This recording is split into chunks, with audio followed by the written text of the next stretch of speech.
Daniel goes into a Gooning Discord and does a questionnaire for them. So he gets some data here. So there's a little bit of data journalism at play here, Nate Silver style. Nate Silver style.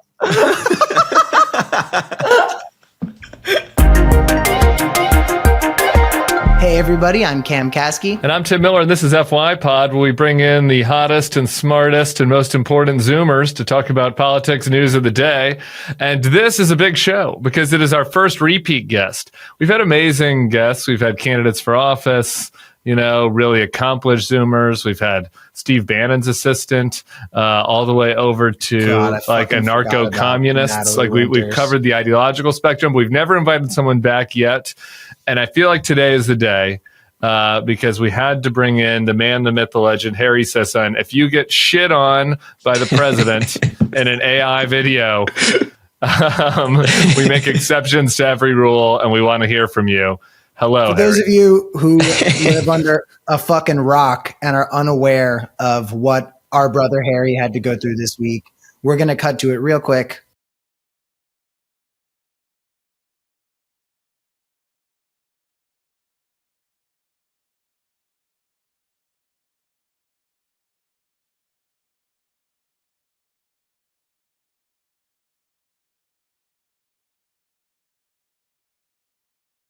So Harry, it seems like you're kind of living rent free in the Trump administration's mind. Seems like they're a little upset about you. Well, I first want to say I actually didn't know you guys don't have repeated guests, and I'm honored. And I was just thinking last night, I'm like, man, every time we've talked on Bulwark, it's been about like the craziest shit. The first time was Snapchat scandal. This time is getting shit on by the president. These feel it's like your leaked text. We're like this show. FYPod is like now like the Zoomer Diane Sawyer. You guys don't even know what Diane Sawyer is, but it's like you get into a scandal and then you come to us and we hash it all out together. So and thank we litigate you, it and we litigate. Yeah. I'm honored to be here. But this was you guys have correctly diagnosed it. This has been a crazy week because the president posted an AI video pooping on me, which still feels weird to say after a week. And me and other Where Americans. Where were you when you found out about this? Because I texted you, like, had you seen it yet? Yeah, you were one of like 30 people who sent me messages that night. And I was in my apartment. It was no King's Day. And I was watching college football. And then Trump just dropped it at like 9:30. I'm sorry, you could not have been watching college football because I saw a lot of tweets from right wingers during No King's Day about how the left doesn't understand. That's right. That they just. Well, we can't do both, right? Yeah. You can't do both. No, to that, yeah, right. The right wingers were watching college football. Us libs were going in our Teslas, or I should say electric vehicles, to Planned Parenthood to get abortions and things like that. That's right. But yeah, no, it was Alabama, Tennessee they were playing. And I had a friend of mine send me the Truth Social link, which is really weird. I like never get links to Trump's Truth Social post unless it's something insane. So I'm like, okay, here we go. And they said, I think this is you in the president's video. And we all know Trump is crazy. He posts weird stuff online. But my immediate thought was like, come on, like no way the president is targeting me or posting me on his Truth Social page. And then I clicked on it and here we are. And now we're talking about me getting pooped on FYPod. And after that, the vice president weighed in. Yes, he did. JD Vance, who I'm even further convinced has nothing to do. I don't think he has any job or any role. I think he just like goes to the White House and scrolls Twitter all day. And he decided to jump in, and I don't remember exactly what he said, but I asked if a reporter could ask Trump about the AI video, which still has not happened yet, by the way. And then JD Vance said he'll ask him for me. And to this point, he has not at least gotten back to me on that. That's how you know you've had a crazy week, is you don't remember it. Because if JD Vance tweeted at me, I'd have that shit down verbatim. I would remember exactly what that dude said. I guess what I'm curious about is what the response has been from any Republicans on this. Have you been getting people quote tweeting you being like, LOL, take that girl? What's been the story? What is the fallout, the immediate fallout of getting shit on by the president? Yeah, I mean, at least from the Republican side, I've gotten quite a few people quote tweeting me or responding to me on TikTok, Instagram, whatever it might be. And from my read, from what I've seen, they think this is like the funniest thing ever. They're like, Harry Sisson has been owned. He goes after Trump. He goes after JD Vance. He's finally getting it back. And look, if this is the best they can do, if this is their definition of me getting owned, I'm okay with it. I mean, if AI slop is all they got, then I think we're doing pretty well. But they love it, apparently. Which is strange to me because I mean, I think that there are two ways you can go at making fun of the president's video of you. Like, number one is just how like absurd and pathetic it is. It's like somebody that dodged the draft, that never served in the military, like does an imaginary video of himself as a big boy flying in a fighter jet, pooping on people. I mean, it's really lame and pathetic. If you're like a dad at my kid's school had, sent that video around, I'd be like, bro, like this is really weak. Like this is not alpha energy. That's one way to look at it. The other way, the more earnest bulwarky way to look at it is like, the president pooping on people who are just expressing their First Amendment rights is also just a bad sign and fundamentally bad, right? These guys are supposed to be for free speech and everything. Like, say what you want about the No Kings protests. It was people out there expressing their right to complain and criticize the government, expressing their opinions on what the government that our country elected is doing policy-wise. They have the right to do that here. You can't do it in China or in Russia. That's a great thing about America. Rather than celebrating that, Trump is doing a imaginary poop on you. Yeah, I mean, no, please. I want to hear from Cam Kasky. Yes, we can. Yes, we can. Please. I was going to say, well, a lot of people are saying that. A lot of people. One of the things that pissed me off the most about it really was how much water got wasted on generating that video, because as many of you people know, AI is a huge waste of fresh water. There's an AI data center now in the Poconos here in the great state of New York, which means a lot to me, that is boiling thousands of gallons of water a day, dumping it back into the lake and killing all the wildlife. And I'm like, this is what we're doing as the water wars are looming in the future, as we have towns in Arizona that need to ship in their fresh water. Trump is shitting on Harry. I obviously thought it was hilarious. I wouldn't have if you weren't one of my boys. But like, your friend being in a video that Trump if you were just some guy I didn't know, I'd be like, oh my God, this is so. But if Trump posted a video shitting on Tim, I'd be like, this is the funniest thing I've seen. That would be funny. And that would be funny. I have to admit it. Hopefully he does that. So Harry, you have to adjudicate this. This is a very bulwarky debate between me and Cameron. I'm upset because the norms have been violated, because the right to free speech is being impinged. Fucking tree hugging Cam is upset about the environment. What is the right way to be upset about this video? Well, okay, it depends on like what approach are you taking, like an approach on convincing people, like voters, or are we just like, what's the morally right thing to do? I don't think my opinion's convincing any voters. Yeah, I don't know, Harry. Just like, give us your id. I want your id response to this. Fair. Cam, you make a good point, but I had not thought about it from that perspective. I was more with you, Tim, and in interview, I've done a bunch of press this week about this, and in these interviews, they're like, he's pooping on you in particular, but I want to emphasize that this story is much bigger than me. Like, I'm the first guy he attacks, but like, it's not really about me. It's more about the fact that, as you said, Tim, like he's shitting on peaceful protesters. I think this is Donald Trump displaying for all of us to see with great disgust how he feels exactly about dissent and peaceful protests. He's not really like hiding it. He doesn't really hide his real feelings anymore, but I think this is like a really good example of that. And so when you're doing these other interviews, when you're not just vibing out with us, like, are you trying intentionally to make this a free speech thing, or make it something that you think might appeal to people? Or do you think that is totally hopeless, and everybody that's for Trump was for Trump because they like that he is a man baby who does things like this? I mean, I try to make it about a free speech thing. I really never try to give Trump like a free dig at us. I think we can combat him on like a lot of these issues that matter to people. And so if we can use matter of fact, as in like what Trump is doing in court and how he has previously suppressed freedom of speech while combining it with this AI video, I think that's like a pretty effective argument in my view. The other thing is, like, I don't know. I feel like they're only serving your cause here. I don't think this is something that weakens you. I think it's something that strengthens you. It's one of the things that I said to you. I was like, this cements. That's why I'm dying to get shit on. Please shit on me.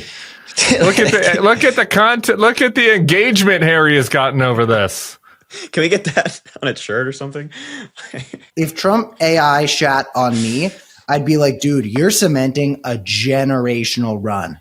Like Donald Trump coming at you, you should be an ant. You should be a little tiny bug that he doesn't even pay Very any small. mind to. Means nothing to the tiny ant, a little ant could get stepped on very easily. But it goes to show that while Trump and the MAGA coalition and Stephen Miller and all these guys hold so much material power, psychologically, they're such snowflakes. They're so weak. And even you just tweeting like at Gunther Eagleman about how his wife left him clearly gets so under these people's skin. But listen, I want to get to an article Tim sent. Hold on. I don't. I have more Harry talk. Well, I have more Harry talk too. That's why I was going to pull up another Harry talk thing. It was just okay, great. This is why FYPod is my favorite immediate. It was the one I was looking forward to most out of everything I've done. You know, easily. Yeah, it's a very efficient system here. We have no executive producers in our ear saying, "Okay, move on to the next topic." No, this is just me and Cam yelling at each other and figuring out who wants to talk, who gets to talk first. Luckily, you as a guest get to talk. Sometimes our guests come on and they're not. It's like they're not even there for minutes at a time. The vibe itself about No Kings, you're out there. There's some Gen Z didn't show up talk. Cam has been on MSNBC talking about that. Like, yeah. What can you just give us? I want the Harry take on that topic. I mean, I can only, speak from what I saw, and I was in Manhattan, from Times Square to around 14th Street. And I actually saw a lot of Gen Zers, and a lot of Gen Zers came up to me being like, I watch your content, I watch other people's content and whatnot. Many were saying FYPod is the greatest show. That's what they said to me. I'm just quoting them. A lot of people are talking. That's what they're saying. We're being honest here. But no, I saw a lot of young people. I'd say like the majority of the people were probably like 30 and above. But I think there were more young people, at least from my experience, at this one than there was at the last No Kings one in June, at least in Manhattan. And what about just like, I don't know, the other thing that I've noticed you've been doing more of, which I've been trying to do as well, is kind of get outside the bubble a little bit. We bumped into each other at a random Weird Guys podcast, in New York. That's right, we did. Yeah. It was you and then me and Sneeko. So it's a strange crowd. I was so jealous because I flew to Vegas to do that podcast, and I fucking despise Vegas. I think it's the most disgusting city in the history of the world. I know that there's a lot of beautiful Vegas out there. I'm talking about like the Strip and the touristy part. But you guys got to do it in the greatest city in the world, and I'm jelly. I'm just kind of curious about like where you think the state of play is, like in just kind of more like young dude, non-political kind of world on all this stuff. Because like, after Sisson Gate, after Harry Gate, you went on Barstool. Yeah, you went on Barstool. You started getting some feedback from people. I don't know. I just it's kind of hard to tell, right? And this is obviously anecdotal. It's not like data. But do you sense any kind of vibe shift among younger dudes as you're kind of going out and about, and as the rare representative of a heterosexual male Democrat? Look, If I was just paying attention, it's okay to say no. It's okay to say no. Yeah, for sure. If I were paying to, I'm pretty much going to say that. If I were just paying attention to social media, I would say there's probably been no progress. I think the slop has actually gotten worse. I think we just like keep going down the cliff, and like the people like the Sneekos out there just keep getting worse. But what I will say, and again, this is anecdotal. Yeah, I go to bars with friends, and occasionally I'll run into folks who recognize me. And a lot of these guys that come up to me, the men that come up to me, are sometimes they're Democrats, but for the most part, they're like Republicans who say, I disagree with you. But I've had a lot of them come up and be like, yeah, so I voted for Trump, but I really don't like what he's doing. I disagree with like the immigration portion, for example, or, things are still expensive. He promised me they'd be otherwise. And, I disagree with you on some things, but I agree with you on. So before the election, that was like much worse. Every guy that came up to me was like, I respect what you do, but I fully disagree. I think there's been a little bit of a shift from what I've seen, but again, that's anecdotal. It can't be applied to like a... Does it feel like a burden for you to be the representative to these men? Because if you think about the other young men out there representing the Democrats, most of them are gay. Your fellow TikTok boys, like there's man. Dean and Parker, who might be, I don't know what their sexuality is, but they might as well be gay as far as they present themselves to the world. And so I'm just wondering whether you feel like a burden, and like if you have to butch it up a little bit to be the bro representative. That's such a good question. Like, do you think you have to put any bro-y qualities about yourself behind like a bullhorn just to like mega emphasize, like, Jared Schultz? We're going to throw a picture of Jared Schultz on screen right now. Like, that's a guy who's jacked and shoots bows and arrows and wears cowboy hats and goes to college football games. And I think that he feels a responsibility to represent that. Like, do you find yourself being like, okay, what are my dudest qualities and how do I make sure that those are at the forefront? That's a really good question. I don't know if I have a good answer in terms of like, do I feel a burden? I guess no, I don't feel like a quote unquote burden. I don't even feel like a responsibility more so than anything to be like appeal to young men generally. I think that like what I've tried to do after the election is just like be more authentic. I think even you guys might even agree that before the election, I was a little robotic. I think even Tim might agree, especially on that. And you know, I thought that you were kind of throwing out some DNC talking points that I didn't really believe. Think you really believed. Well, there you go. And that's okay. Look, dude, spit in for your side from time to time. No shame in that. But within exactly reason. Right. Yeah, exactly right. And so like since then, I've been trying to be more like a human being. And so I have a backup page on TikTok where I basically like talk exclusively about football, not because I'm forced to, but I watch football every weekend. I play fantasy football. I do all that stupid shit. You know what I mean? So, and I found that has resonated with a lot of like even Republican men. I get comments all the time and this is not language I use, but they say, wow, Unc knows ball. Yeah, which is Gen Z slang. Republicans are saying Unc. I thought Unc was for like people in Hassan's chat on Twitch. The Republicans steal all the slang for the people in Hassan's Twitch chat. Are you so do you do feel a little lonely though? Like, are you noticing any other football, like Alabama, Tennessee watching Dem influencer bros out there? Like, doesn't feel like it. Cam said, Jared is. I love Jared. I love that guy. I've met him a couple of times. He's a great guy. My friend Chris, you guys know Chris Mowry. Oh yeah, his shit's good. We talk shit about this all the time. And so no, I feel like we just have a lot of the Dem influencers, as you guys like correctly said, they're just like, how do I put this nicely? Don't be nice. Just say it. Well, I think they are still like robotic. As somebody that is trying to be less robotic, and you guys can tell me how I'm doing, I think they are still robotic. They have like no personality. And I think a lot of them are inauthentic. And I think a lot of them are actually in it for the money. And when you're in it for the money and you're making good money, which you can make money, I have no problem. But when you're in it for the money, I feel like you can sense that. I feel like you can see that in somebody. Are you not making bank right now, Harry? I mean, a lot of people think I'm like a multimillionaire. I'm certainly not making millions, put it that way. I'm not like, I wouldn't consider myself like a very wealthy individual or wealthy, period. We should shout out Mockler. He's also broy. He's a straight guy. He's heterosexual. Mockler's broy. Mockler's one of my close friends, and I'm happy for him to see this. Mockler's broy. I don't know if he's broy, and I guess I was also going to say like it's hard for him to you like you said, you had your side page on your other interests, and I encourage all influencers to do this. And it's not as a performative thing like, oh, I got to appeal to bros, so I want to talk about football or crypto or MMA. Just like whatever you actually like talk about other shit. It makes you a more three-dimensional human. That's good. That makes your other stuff better. That would be my loving critique of Mockler, where he is a straight broy that, as best I can tell, wants to sleep with women. So it's a good start.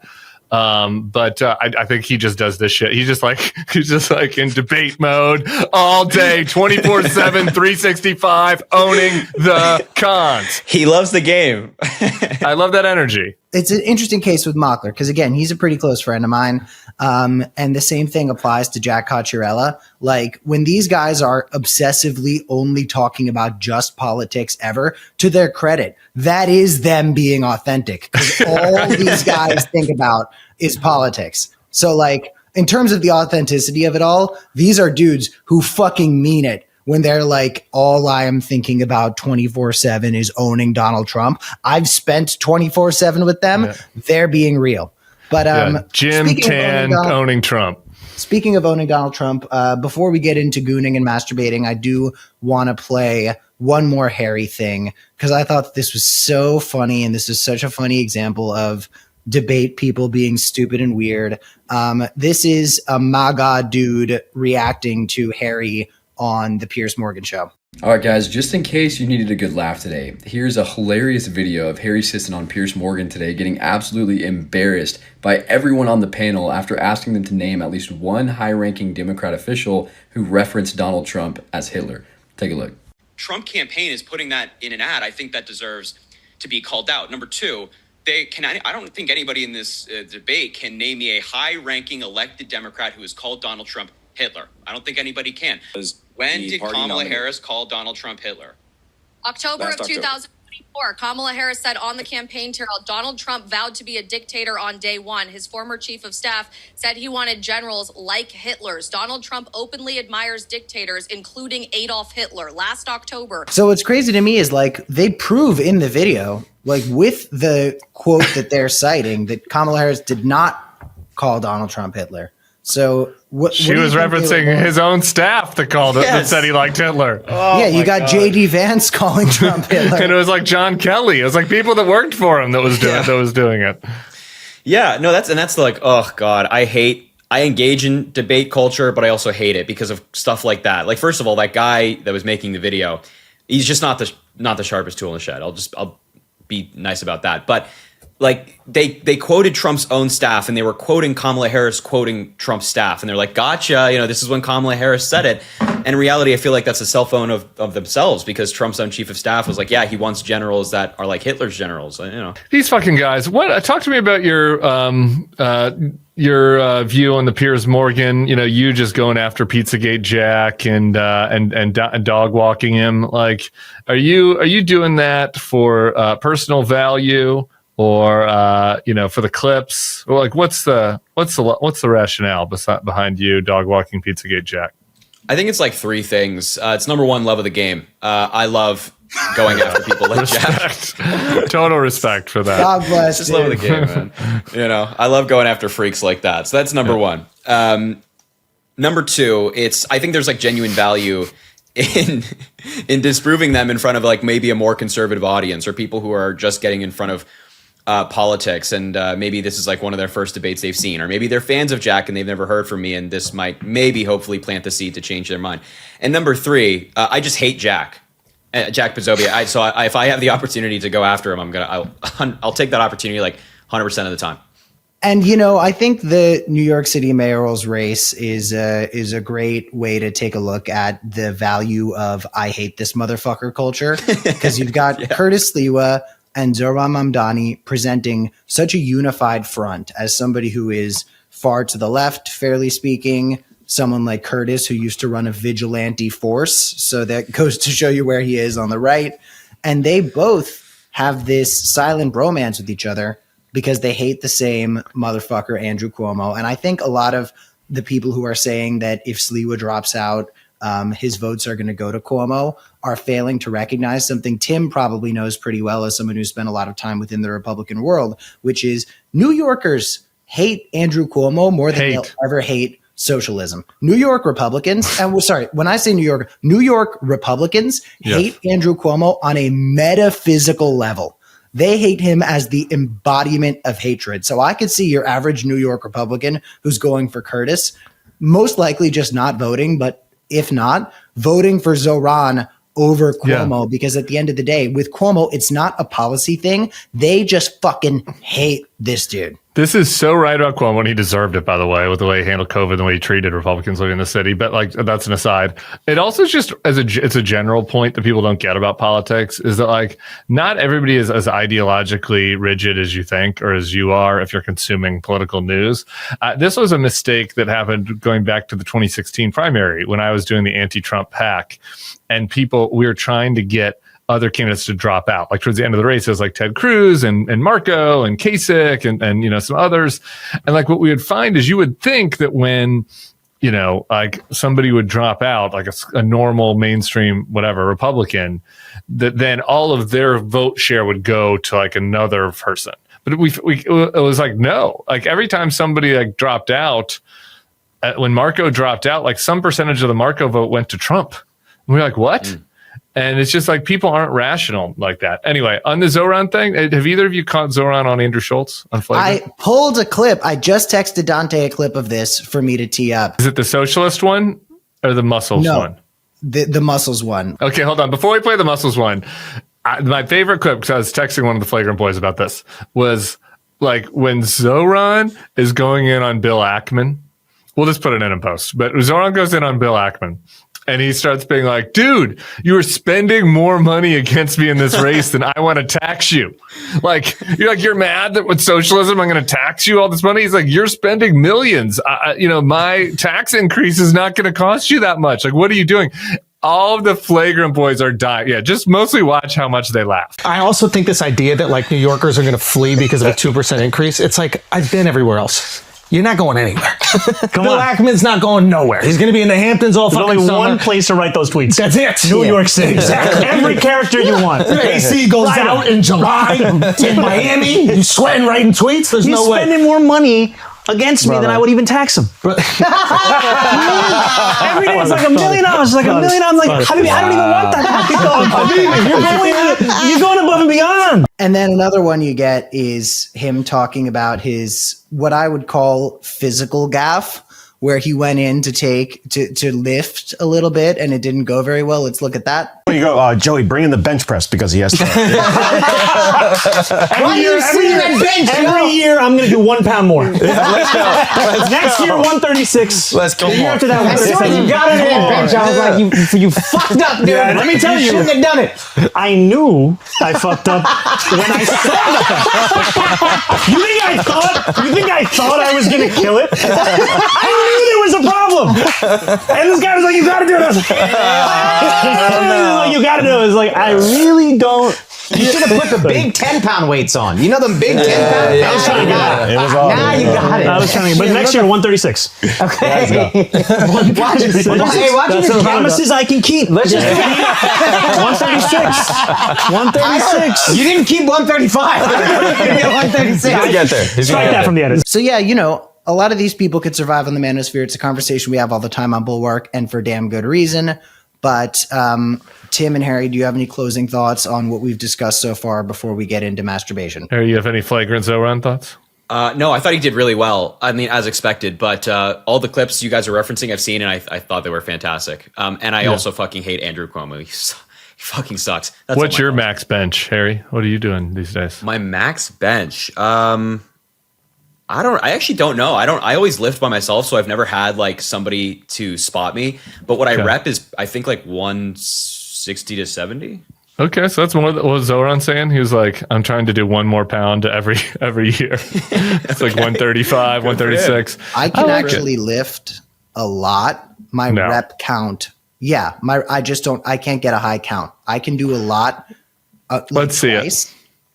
You got any weights over there? Video to put in post. We'll see if we could get it in on time. But I can lift a lot, just not more than once or twice. The same way that I could do like 3 pull-ups. But anyway. I don't want to put it in post. I want a separate video, a Harry and Cameron lift off. I want to see you guys. We'll get to it. A lot of people are saying they want to see it. So anyway, Tim sent Harry and I an article that was very dispiriting, as Tim called it on text, but was also pretty frightening. I'm going to kind of run through some outline stuff here. I'm going to be reading a lot of direct quotes from Daniel Collitz for Harpers.org, who wrote this. Shout out to Daniel Collitz, by the way. Give this dude the Pulitzer. I mean, and you'll know why once you hear it, but just give this dude the Pulitzer. So this article is called Goon Squad, Loneliness, Porn's Next Frontier, and the Dream of Endless Masturbation. Daniel basically infiltrated, if that's the word you want to use, the goon world. Gooning being basically ultimate masturbation very often for like half of the day. Can I read his definition of gooning and then you can read the rest of it? Because he did such a great job. Gooning is the new kind of masturbation. More precisely, a new kind of masturbation at the heart of internet-based pornography-obsessed Gen Z-dominated subculture. The act itself resembles edging, repeatedly bringing oneself to the point of climax without actually climaxing, but gooning is more goal-oriented and more communal. The gooner goons to reach the goon state, a supposed zone of total ego death or bliss that some liken to advanced meditation, the attainment of which compels them to masturbate for hours or even days at a time. You say days? Days, yeah. You didn't know about this? So I had heard about gooning, and I thought gooning was just being horny and like programming your TikTok algorithm to be showing you attractive people and just like looking at it and kind of touching yourself a little bit, but not fully jerking off. And I guess that's not far from what it is. But no, gooners apparently go for like 8-hour-long binges of gooning. And we're going to get into that. I'm sending Dante a clip right now to throw in post. Real quick, gooning is like a modern colloquial term for doing horny shit like that. There's also the term glazing that doesn't apply to gooning, but Curtis Lewa, of all people, used glazing in the debate last night. And I just want to take a look at this clip because I think it's pretty funny. Donnie, If there was a ranked choice election, in this, you'd have to rank these. myself number 1 and Curtis number 2. Mr. Sliwa. Oh, please don't be glazing me. Here's all right. Are you kidding? Glazing, not to get too far off topic, is Too late. well, I googled it. The action of fitting panes into a glass window. Oh, okay. No, that's not right. Glazing, Urban Dictionary. Excessively and often insincerely praising someone to the point of being a suck up or over the top in your admiration. But there's a sexual connotation. So with the whole gooning thing and the fact that there's a subculture that's emerged around it, not completely dissimilar to inceldom, but we're going to talk about volceldom too, which is being a voluntary celibate. And it kind of had me thinking maybe us having unrestricted access to intense porn, often very misogynist porn, starting when we were 10 years old, might have actually been a bad thing. And I'm willing to say that on the record. It's, in my opinion, hard to imagine for a lot of young men sex being as good as the porn makes it seem, partially because the people in the porn are fucking acting. But anyway, most gooners don't necessarily masturbate for 12 hours in a stretch, but some of them often masturbate for an average of 2 to 3 hours a day. And I think that this came to the awareness of Daniel Collitz when there was the Goonicide. I don't know if you've heard of this. Yeah. The Goonicide was a video that came out of a gentle, I don't want to say gentle, he doesn't seem very gentle, of an individual. What are we doing? Getting caught masturbating on video while he was at the drive-through of a restaurant. And there was a viral clip of this dude picking up food from the drive-through while he was literally whacking off. And it went so viral, in fact, that this man was driven to die by suicide. And this became a viral thing where he was having vigils all around the country from gooner type dudes, the vigils being ironic live stream stunts that came to be known as the gooneral. Gooneral. Guys. Remarkably, this language, goonicide, gooneral, was broadly legible to hundreds of thousands of people who engaged with it online. The implication, unmistakable, was the verb to goon had broken containment. As you know, Tim described what gooning is, resembles edging, goon state. I think we should stop here. Because Harry's faces have been a lot, and there's Harry, a lot have you at least heard gooning before? This is a lot to take in and digest at once. I did send you the article 24 hours ago. It was your loss that you didn't consume it. I wanted to go in like blind, and just see where the conversation. I'm reading some of it right now as you guys are speaking. I knew about the word gooning or goon. I didn't really know what it meant. I thought it was just like, I think what Cam said, you train your social media algorithm to show you like OnlyFans girls or something like that. I didn't know about the length that people do this for. And do they have how popular is this? Is it widespread? This is not. So it's decently popular. One of the things I wanted to bring up that's relevant to you guys, though, you guys are kind of in the latter group here. But this Daniel goes into a gooning Discord with 50,000 members. 50,000 members, and does a questionnaire for them. So he gets some data here. So there's a little bit of data journalism at play here, Nate Silver style. And what he found was that Nate Silver the median age of the sexually active gooner was 27. But then the median age of the non-sexually active gooner was 23, i.e. someone in high school or college when the lockdowns began. It was the latter group that was likely to identify not merely as a gooner, but also as a pornosexual. And so I think what you're seeing here is there's a category of people who are like maybe in their mid to late 20s who are maybe fitting the definition of what you said more, that they're they see gooning as like, maybe showing off, edging, like watching certain kinds of porn. But then as you get lower down the age scale, you're seeing people where gooning becomes life. Like goon is life. Well, so one of the things that was said in the article was opinion columnists have fretted over the state of affairs, primarily how all of this porn, fair share of it violent and explicitly misogynist, was affecting sexual behavior of young men when they apparently hadn't considered what they hadn't considered was that the porn alone might be enough, that at a sufficient speed and in sufficient quality, it could function as a workable substitute for sex in life itself. And that's where you get these people who call themselves porn sexuals. Porn sexuals you could see as a species of voluntary celibate, volcel. Like a volcel, the porn sexual chooses not to have sex. Like I said, largely because I think a lot of these people do not think sex will live up to what it looks like in porn. And you can see that virtually every child in the developed world was granted instant, unrestricted access, not merely to hardcore porn, but to some of the most extreme examples of it ever produced in human history. I do remember I learned that the penis goes into the vagina by watching porn. I knew that the penis and the vagina were what made a baby. I guess I didn't know exactly how it happened, but the way, and I learned about sex to a certain degree, totally, but the way I learned that it actually goes inside was because I was in 4th grade and I was curious what porn was. Fourth grade? Tim, when you were growing up, I feel like porn was the magazines that people's dads had on like the no, it was top Skinamax. shelf. It was Skinamax. Like What's Skinamax? Yeah. Terry, remember when earlier I said sometimes people come on the show and they don't talk. Skinamax was what you called Cinemax Late Night. Cinemax was like a HBO spinoff, and so even if your family didn't pay for it, if you used the bunny ears, you could kind of get a version of it that was that had. You'd have to kind of look through. It wouldn't be a clear picture, but you could still maybe see some stuff. Harry, a lot there. Pornosexuals, endless masturbation, concern that young men are never leaving their house and encountering women. Any thoughts? Yeah. There are just a lot of. I'm still like trying to catch up on the lingo. So I'm reading this article, and we have like. Goon cultists or wank battling? I think goon cultist is a person. Yeah, wank battling.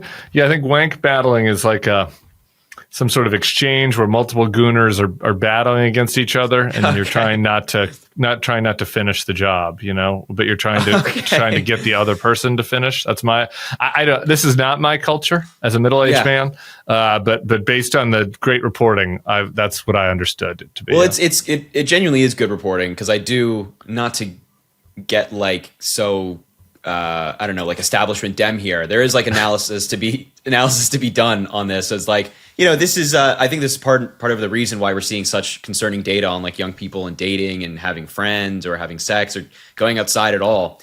And I think this is part of it. And that kind of like coincides with a lot of young men just becoming complete total fucking losers, where they treat women in misogynistic ways, or they are like they think they're Andrew Tate and they want to tell women to do X, Y, and Z, or like cook for them. It's really weird. So I guess my thought here is I'm just like really concerned. What do we do about this? I don't know what to do about this, because it's like, were the Christians right? Should we consider banning porn, or do we just need to, or maybe we go totally the other way and like legalize sex work? And maybe incentivize sex work, like sex work subsidies, so that the young people who are porn sexuals will actually experience. Like one of the concerning things about there's one quote in the story, and I wish I would have pulled it up, because it made me sad actually, because it was like one of the guys that he was interviewing was talking about why they're a pornosexual now and why it's more appealing. And they were saying that, with what they're doing, especially once you've achieved the goon state, like you're in control, right? There's no anxiety because you're at home, you're by yourself, you don't see the other people. And he's like, even if I were to have an encounter with a real life woman, I would be wondering, like, what are they thinking? Like, are they actually enjoying this? Maybe they're just pretending, and believe me, I've had that thought before. Just really quick, Cam, and I'll get your take on this. And that the anxiety of that makes them not want to do it. And my point is like, the anxiety of that is great. That's the great part. That's the fun part. No, man. I mean, I've had sex with someone who has been so excited about it and was reacting in such a big way that in my head I was like, I'm sorry. I know how I fuck, and there's no way it's making you react like this. And that's fine. Like, but that's exciting. Or wondering, trying to figure that out. The unknown is an exciting part of the process. I've been told in bed, you're so strong. And it's like, respectfully, I don't need you to hear that. I don't think it's true. I'm so confident in myself. I think that I have so much to offer. I think that as a sex partner, I am totally desirable in many ways. But like, I'm not strong. I'm stronger than you, but I'm not like objectively strong. But anyway, I do want to answer one thing here. I also don't like sexy talk. I think it's important for us not to leave out that these are vol cells largely. Some of them are obviously definitely incels, but a lot of these people are making the choice not to be having sex. And one of the answers from the Nate Silver questionnaire that this journalist provided a lot of these gooners was that it was a sense of community that these spaces offer. And as crazy as it sounds for your community to be the jerk off community, it's something that the world has been increasingly. Look at Tim right now, bro. This part frustrated me so much. I'm like, bro, it's not a community, dude. You sending memes that are like, lol, nice tits, like goon side, frat, fro, chubber, pumper. Like, that is not community building. Like, you don't know that person. You don't know their struggles. You haven't gone on any journeys together. Oh my God, dude. I will hand it to the goons. Goonverse, which has more than 50,000 members, which is the chat that this journalist joined. It did have what the journalist referred to as woke rules, like no hate speech or misgendering. So I gotta say, you know, we don't necessarily need to characterize this as some far right, like violent thing. I think it's worse than that, kind of.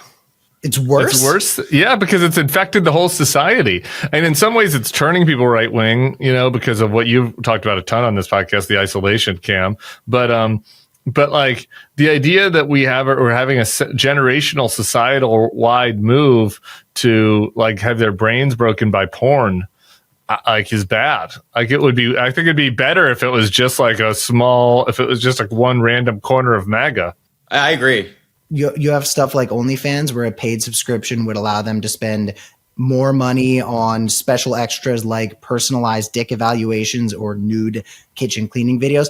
I'm definitely pro OnlyFans as this goes, because I think that it gives the creator and it gives the basically porn star ownership and agency over their content in a way that a lot of porn studios won't.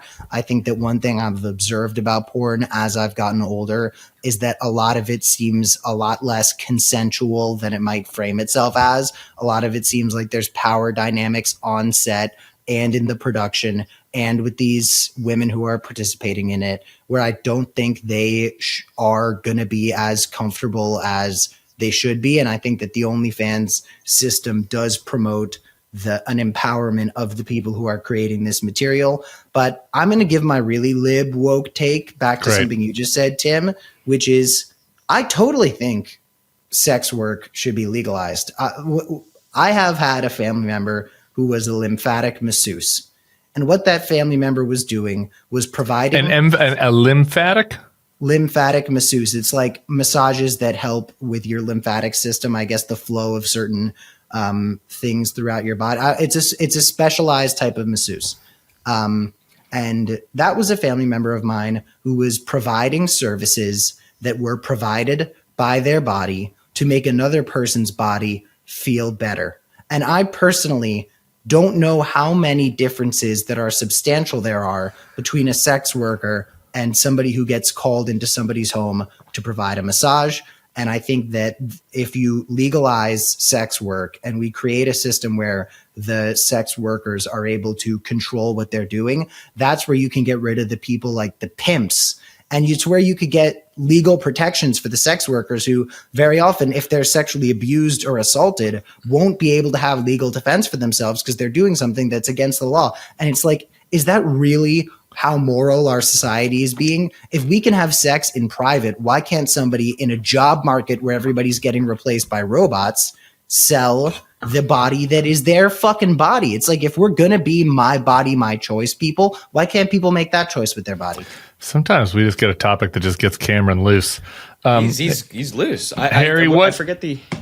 Harry, the question back to you is what do we do about this? And if anything... Yeah, I mean, well, I feel like I could it require a 10-minute answer. There's so much to touch on. Number one, I want to go back to something that you said, Tim, which is about like the anxiety of it all. And I think this is like with the prominence of like porn for people in Cam and I's generation, like this has made that anxiety very real. And I don't know a guy out there that is a friend of mine that I've talked to this about that hasn't felt like an extreme anxiety when it comes to that. But I think it was awesome. When it comes to like sex or like dating or approaching women, all of it. All of it. I mean, the data is going up even on just like the amount of men that have approached a woman at a bar. I should say the data is going down. Like they're not doing it anymore. But I think it was like Austin Butler, to your point, Tim, who said on Subway Takes, where they hold like the card on the subway and they give a take. He said embarrassment is an unexplored or underexplored emotion, and like everything you want is on the other side, which is, to your point, Tim, like, sometimes the embarrassment that comes with like something not going well or the anxiety that comes with something like that is actually worth going through and exploring to not only feel comfortable with yourself, but achieve like, whether it be professional success or intimate success or whatever success you're seeking.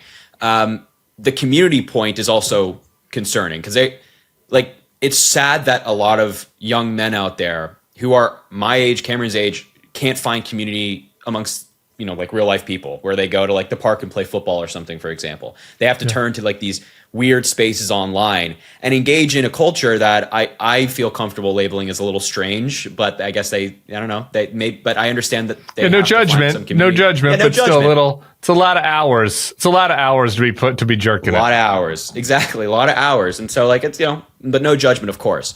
It's concerning that that's the reality for so many men out there, and I think one of the good. I read an article in the New York Times about this. Perhaps like the answer is to reestablish groups like the Boy Scouts and like really emphasize these groups that bring people together from a young age and like have them grow up with people. That was one of the solutions they used in the early 1900s when a lot of the social aspect of young people growing up with more and more people getting jobs, for example, really collapsed, and so they really reestablished these groups. But I think the Boy Scouts might have had some pedophilia issues, but the general principle is the same. The general principle is not good. The group, but can I just say my earnest advice to the youngs out there, the people with anxiety, think in the dating world, mom, close your eyes or close your ears rather. Closing your eyes won't really help. The best sex is the one where you're anxious about it, where you have butterflies and you're not sure if they like you and you're not 100% sure. And like, there's nothing wrong. It's great. It's super exciting. If this ever happens to you, very rare for me, but for some of you, maybe it happens more often where somebody's just so excited to be there, like, sort of worships the ground you walk on, etc. That's good too. Nothing wrong with that. But like, there's something about the being unsure and being a little embarrassed and overcoming it that kind of leads to an outcome that's even hotter. So that's, to be honest with you, that's the only outcome I've ever known is being unsure. I think that I can be. I don't believe you. Yeah, I don't believe you either, actually. Never underestimate my body dysmorphia, because at the end of the day, that's what it falls down to is even those of us with the most... You've never had a partner where they've been like, where you've been confident in their excitement to engage with you? Like, you've never been like... Never the first time. I've never been confident the first time. All right. That's fair. Later times, I've been like, oh yeah, totally. Because I have a sense of what this person likes from me. I have a sense of where this person is less excited about certain behaviors. Okay, well, while we mull this over and think a little bit harder about all of these topics. And I have one more thing while we mull this over for both of you. It's tough out there. I mean, Harry says he's doing this for love of the game and he enjoys engaging maybe more than some of us on having to pay attention to all the horrors of what's happening to our democracy. Is there any part of you that looked at that headline and thought, endless masturbation sounds nice? No, I don't think so. Not for me personally. Endless masturbation is not for you, Harry. What about you, Cameron? Is that something that you think about ever? No, I'm good. World? I mean, masturbation is fine just because I know exactly what I like. So, like, nobody gets me better than me. Amen to that. I don't know. I also just I prefer the human connection of it all. I like the honestly, sex for me, it has always been so much more about like what it means to my dynamic with that person than the actual physical feeling of it all. The physical feeling is great and everything, but that's why in relationships I perform significantly better than when I'm not in relationships. Because in a relationship, for me, sex is part of the relationship, and that's what gets me so hype about it. But we'll all think about that. We'll take a look at that. Some Zoomers fuck, some of them don't.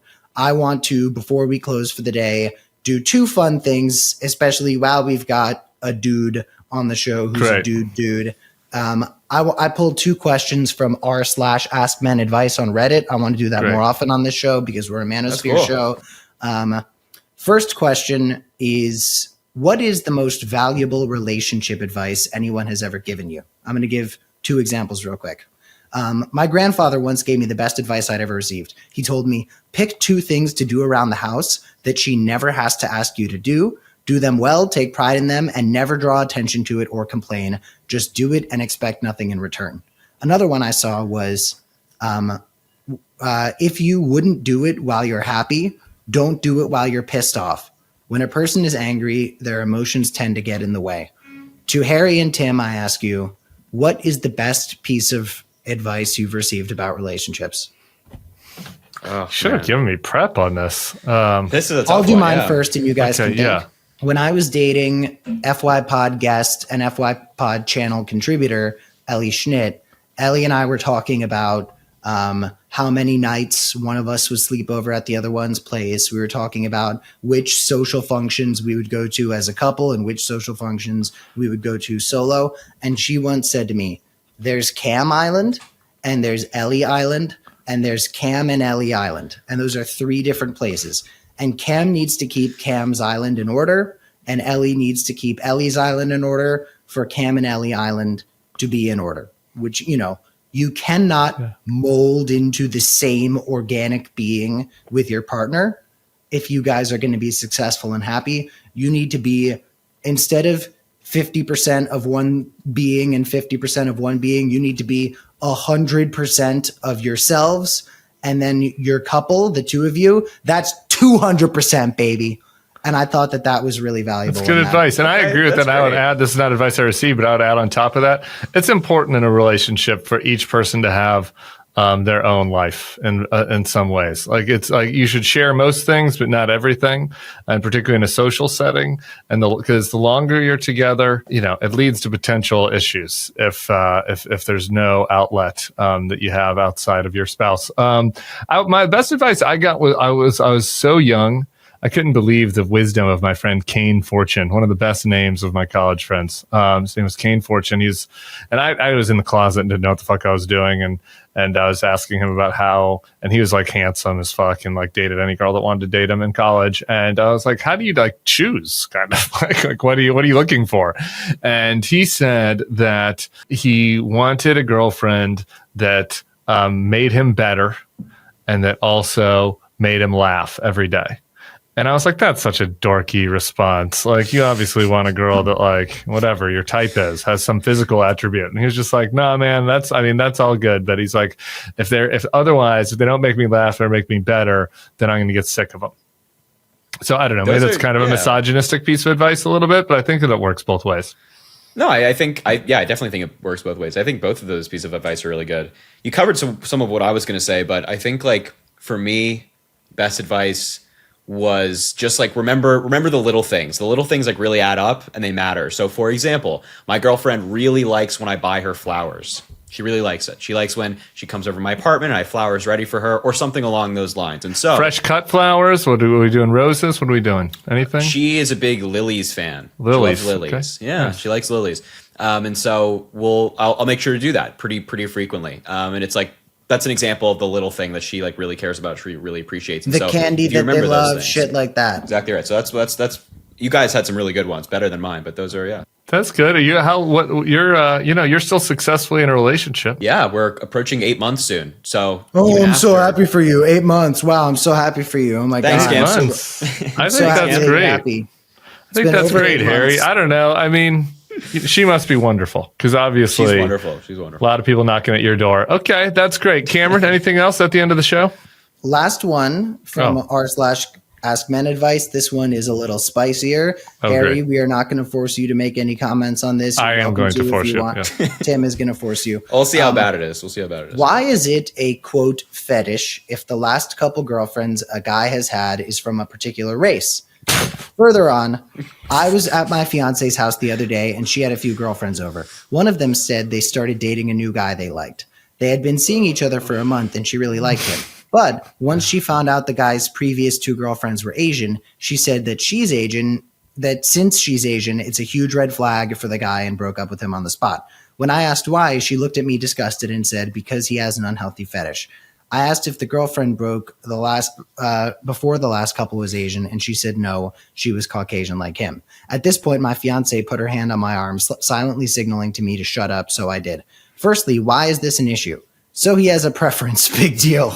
Why does a guy having a preference make it a fetish? Why is it never the other way around? Tim? I can answer this because it makes the person feel not special. And maybe uncomfortable. And uncomfortable. But most importantly, look, in a partner, you're looking for somebody that really cares about you for you. That's pretty much the number one thing you're looking for. If they also care about you because you share bedroom interests, awesome. That's a very important, great second item.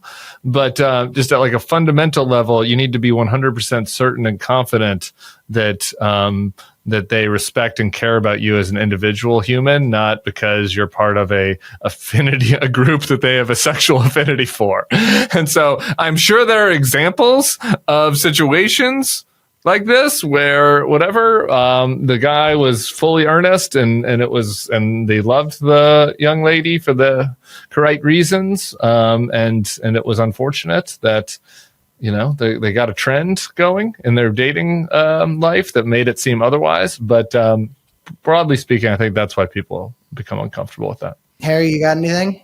That's exactly my thought. I don't really have anything to add. I think this is why I'm the dad on this podcast. I can bring the wise dad advice, you know? I'm going to bring the bro advice. This is simultaneously the bro advice and me being the male feminist that I get roasted for being. Oh, no. Ladies and men trying to suss out what your new friends are like.